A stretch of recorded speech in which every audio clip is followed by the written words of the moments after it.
Мы все время что-то делаем. Вдыхаем и выдыхаем, перекачиваем кровь, двигаем тело. Что-то накапливаем, что-то тратим. И все это можно делать с любовью. Можно делать вдох с любовью. Каждый удар сердца можно делать с любовью. Рождение каждой клеточки может сопровождаться любовью, и в любви каждая клеточка может умирать. Мы рождаемся максимально материальными. Переходим в духовное постепенно. И однажды материального не останется ничего.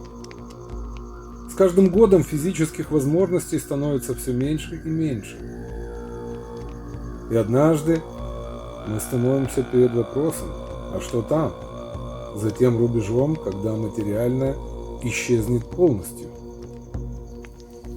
Вера в посмертное существование сознания позволяет нам увеличить количество духовных переживаний до самого момента смерти. И это объективная реальность.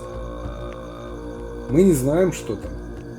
Но бездоказательная вера, даже возможно ложная, не имеющая оснований, лучше, чем ее отсутствие.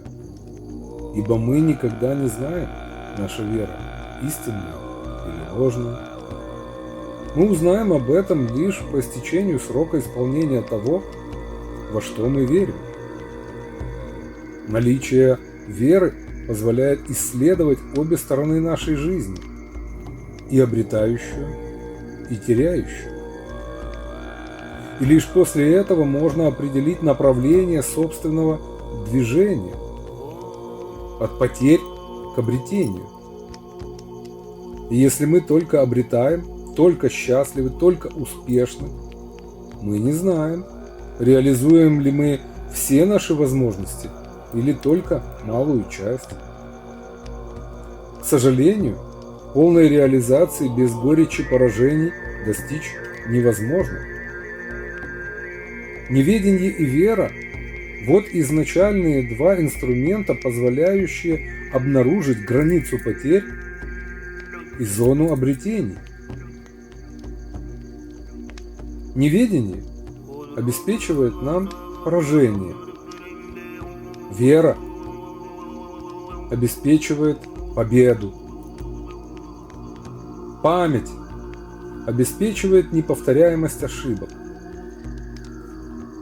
Если каждый опыт, вне зависимости от того, победа он или поражение, мы превращаем в знание, то наши потери начинают уменьшаться, а обретение множится. Так мы находим свой путь.